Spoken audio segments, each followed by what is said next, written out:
देखिए दोस्तों, आ चुका है आपका कक्षा 10वीं का सामाजिक विज्ञान का पूरा पेपर हल सहित। और ये है आप लोगों की रुक जाना नहीं 2023 की परीक्षा। तो दोस्तों, इस बार आपको पास जरूर हो जाना है, क्योंकि आप लोगों के लिए मैं लेकर आ चुका हूँ कक्षा 10वीं रुक जाना नहीं का पूरा एक से लेकर के तो 23, एक से लेकर के, जी दोस्तों आपने सही सुना, एक से लेकर के तो 23 क्वेश्चनों के सॉल्यूशन आपकी स्क्रीन के सामने आने वाले हैं और आ चुके हैं। देखिएगा, यहाँ पर आपको सारे प्रश्नों के उत्तर हल करना है, एक भी क्वेश्चन आपको छोड़ना नहीं है। तो चलिए बिना देर के स्टार्ट करते हैं।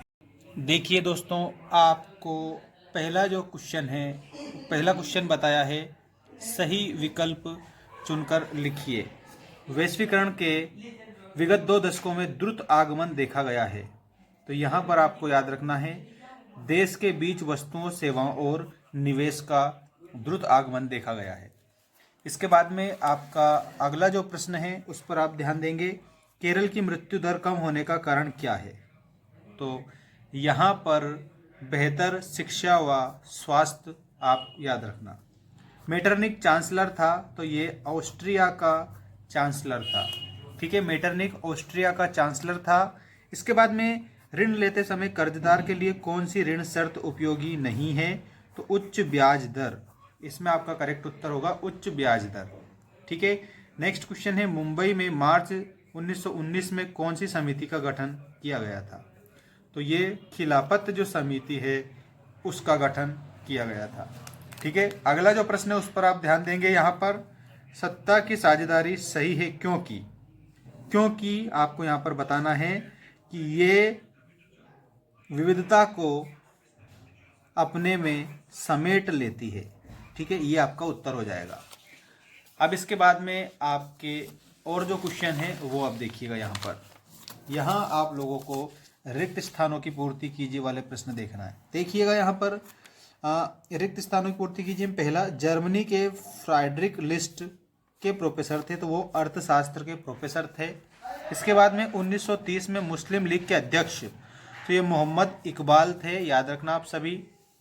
और इसके बाद में मध्य प्रदेश में स्थायी वनों का प्रतिशत, तो 75%। इजराइल की औसत वर्षा, तो यहाँ पर इजराइल की जो औसत वर्षा है इसमें आपको ध्यान रखना है 25 सेंटीमीटर। ठीक है, और इसके बाद में भारत में अरेबिक किस्म की काफ़ी पैदा की जाती है, जो आरंभ में यमन से लाई गई थी। भारतीय संविधान 22 भाषाओं का कौन सी अनुसूची में उल्लेख है, तो 8वीं अनुसूची में उल्लेख है। अब आप देखिएगा, सत्य असत्य लिखिए। यहाँ पर आपको ये जो सत्य असत्य दिए गए हैं इन पर आप बिल्कुल ध्यान रखेंगे, सही तरीके से देखिएगा। बेल्जियम को 19 अप्रैल 1839 में मान्यता प्राप्त हुई, ये आपका सही हो जाएगा। 19 अप्रैल 1919 को जलियांवाला बाग हत्याकांड हुआ था, ये गलत होगा क्योंकि वो हुआ था 13 अप्रैल को। ठीक है, 13 अप्रैल को हुआ था। छत्तीसगढ़ी भाषा संविधान की 22 भाषाओं में शामिल नहीं है, ये आपका सही होगा। यूएनसीपी मानव विकास रिपोर्ट जारी नहीं करता है, ये भी आपका सही होगा। भारत में नवंबर 2016 में 500 और 2000 के करेंसी नोटों का अमान्य घोषित कर दिया, ये असत्य है। इसके बाद में भूदान ग्रामदान आंदोलन को रक्तहीन क्रांति के नाम से भी जाना जाता है, ये आपका सही हो जाएगा। अब देखिएगा, सही जोड़ी बनाइए। सही जोड़ी बनाइए में फोर्ड मोटर्स, तो इसको आप मिलाएंगे 1995 से। ठीक है, स्वराज हिंद, इसको आप मिलाएंगे 1909 से। भारत में बैंक जमा का प्रतिशत, तो इसमें आप मिलाएंगे 15 से।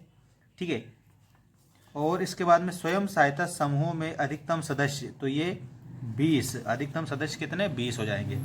श्रीलंका में गृह युद्ध का अंत, तो ये 2009, ये 2009 में। और किसान क्रेडिट कार्ड केसीसी योजना 1998 में। आपको इस प्रकार से जोड़ी मिलानी है। ठीक है, अब जोड़ी के बाद में एक शब्द वाले जो प्रश्न हैं वो हम देखेंगे। यहाँ पर ये एक शब्द वाले आपके पूरे प्रश्न आ चुके हैं। देखिएगा, यहाँ पर एक शब्द या एक वाक्य में उत्तर आपको देना है। आयात पर कर किसका एक उदाहरण है, यहाँ पर कर अवरोधक का उदाहरण है ये। इसके बाद में देखिएगा सवेतन अवकाश से तात्पर्य है, तो अवकाश का वेतन। राज्य पुनर्गठन आयोग की रिपोर्ट किस वर्ष लागू की गई थी? तो ये 1956 में लागू की गई थी, 1 नवंबर 1956। गांधी जी ने इरविन में 11 मांगों का उल्लेख कब किया था? तो 31 जनवरी 1930 को किया था। जैसलमेर में खादीन एवं जोहद किस क्षेत्र से संबंधित है? वर्षा जल संग्रहण से संबंधित है। और उसके बाद में राजस्थान के अलवर जिले में 5 गांव के लोगों ने 1200 हेक्टेयर क्षेत्रफल में कौन सी सेंचुरी घोषित की? तो भैरोदेव डाकऊ सेंचुरी घोषित की थी, ये आपको याद रखना है। बाकी आपके ये प्रश्न है, मृदा परिच्छेदिका का नामांकित चित्र बनाना है, ठीक है। और इसके बाद में संसाधन नियोजन किसे कहते हैं, और राष्ट्रीय उद्यान और अभ्यारण्य, वन्यजीव संरक्षण अधिनियम, और प्रारंभिक निर्वाह कृषि की विशेषता, काटो और जलाओ कृषि। और इसके अलावा आपको यहाँ पर ये जो पूरे प्रश्न दिए हैं इनको भी आप हल करेंगे। देखिएगा ये सारे के सारे प्रश्न आपके इस प्रकार से आपको हल कर लेने रहेंगे, ठीक है।